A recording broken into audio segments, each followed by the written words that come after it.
pada sore hari ini, yaitu panggilanku istimewa.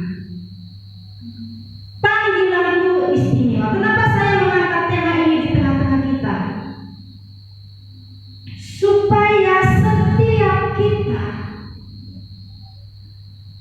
orang percaya menjadi spesial di mata Tuhan, seperti panggilannya dalam hidup kita. Supaya setiap orang percaya menjadi istimewa seperti panggilan Tuhan dalam kehidupan kita.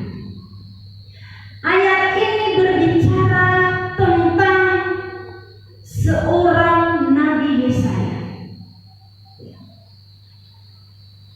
Ini tentang mazmur seorang Nabi Yesaya yang dipanggil oleh Tuhan, diutus oleh Tuhan untuk melayani, menyampaikan pesan-pesan Tuhan kepada bangsa Israel. Kenapa pada waktu itu bangsa Israel adalah bangsa yang tidak setia kepada Tuhan?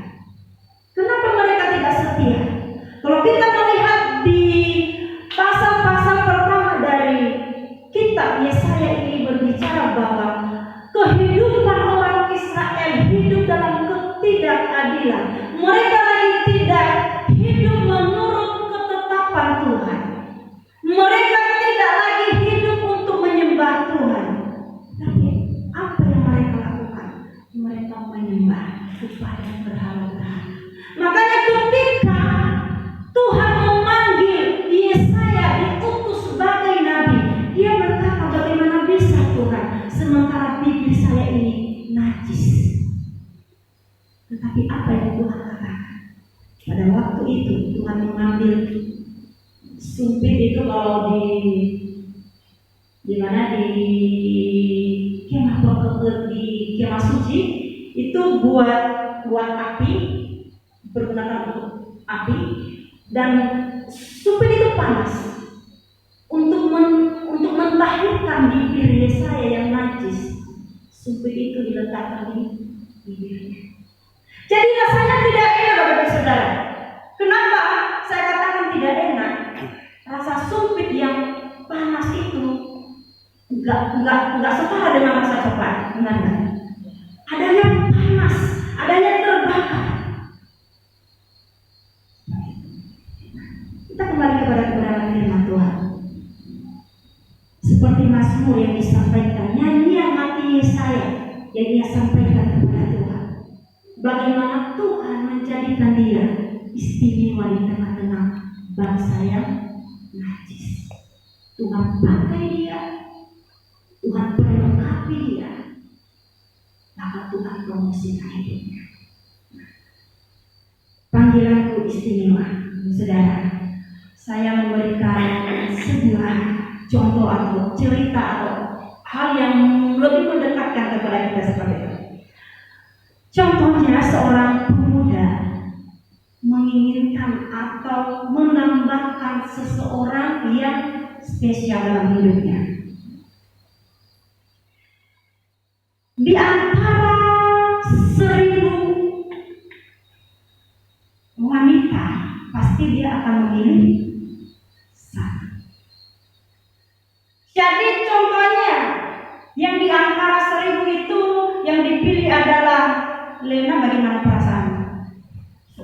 Senang kata dia, bahagia, istimewakan, dispesialkan. Nah, ketika itu dia memilih di antara sekian, pasti dia punya tujuan yang lebih.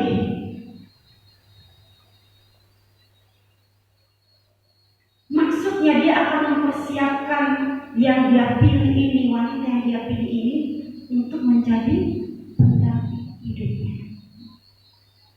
Setelah sudah dipersiapkan dan dia merasa sudah matang, dia akan mempersunting wanita ini, dia akan menikahi wanita ini, dan dia akan memperkenalkan kepada setiap orang yang bertemu dengan dia, ini adalah pendamping hidup. Pernah nggak punya pengalaman seperti itu? Itu pada yang bukan namanya, kita masih belum.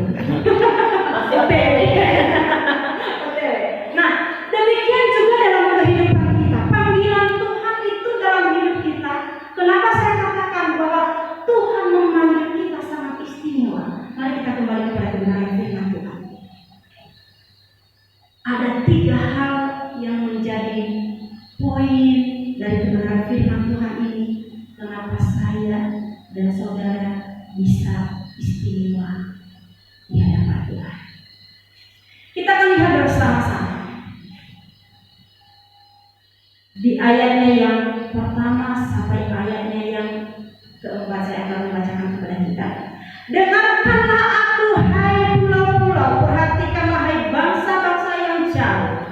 Tuhan telah memanggil aku sejak dari kandungan, telah menyebut namaku sejak dari perut ibuku. Ia telah membuat mulutku sebagai pedang yang tajam dan membuat aku berlindung dalam naungan tangannya. Ia telah membuat aku menjadi anak panah yang runcing dan menyembunyikan aku dalam tabung panahnya. Ia berfirman kepada aku, engkau adalah hambaku Israel, dan olehmu aku akan menyatakan keagunganku. Tetapi aku berkata, aku telah bersusah-susah dengan percuma dan telah menghabiskan kekuatanku dengan sia-sia dan tak berguna. Namun hakku terjamin pada Tuhan dan upahku pada Allahku. Yang pertama, kenapa panggilan kita sebagai orang percaya istimewa? Yang pertama, karena kita dipilih secara khusus oleh Tuhan. Amin. Kita dipilih secara khusus oleh Tuhan. Dipilih untuk apa? Pertanyaannya, kenapa Tuhan memilih saya?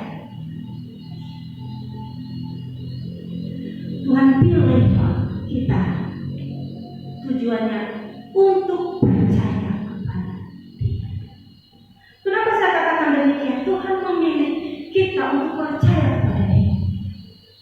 Tapi saudara, tidak semua orang di dunia ini bisa percaya kepada Tuhan. Benar tidak?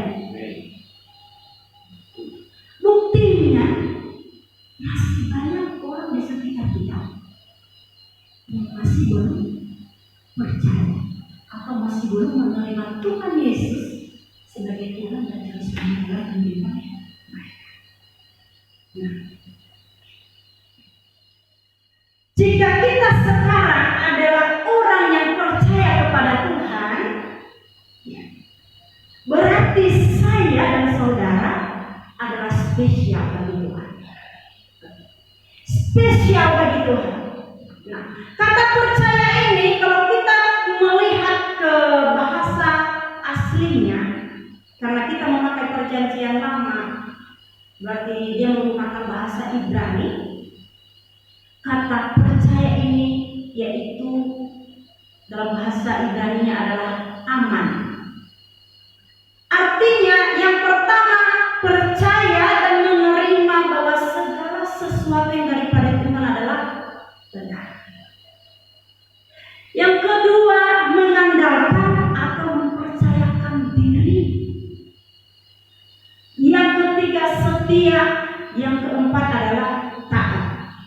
Dapat kita simpulkan bahwa kepercayaan kepada Allah atau kepada firman Tuhan, artinya kita percaya kepada Tuhan, mengandalkan Tuhan dalam segala hal di hidup kita.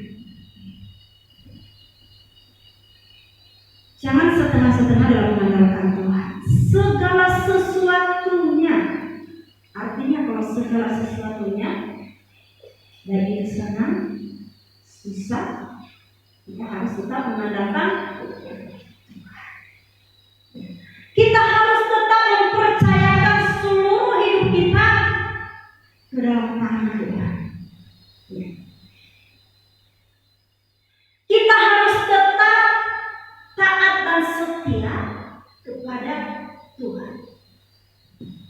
Itu maksud Tuhan memilih saya dan saudara untuk percaya kepada Dia.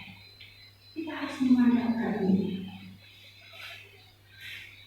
Kalau dalam perjanjian baru tentang kata percaya ini, saudara, dia menggunakan kata pistis, yaitu iman.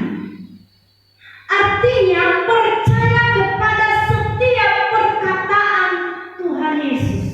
Apa perkataan Tuhan Yesus? Adalah firman Tuhan. Dan kita menyerahkan diri kepada Dia. Siapa Dia? Adalah Tuhan Yesus. Oleh karena itu,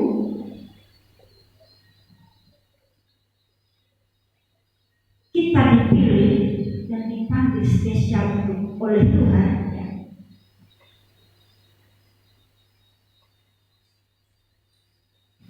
Yang Tuhan menyembunyikan dari kita.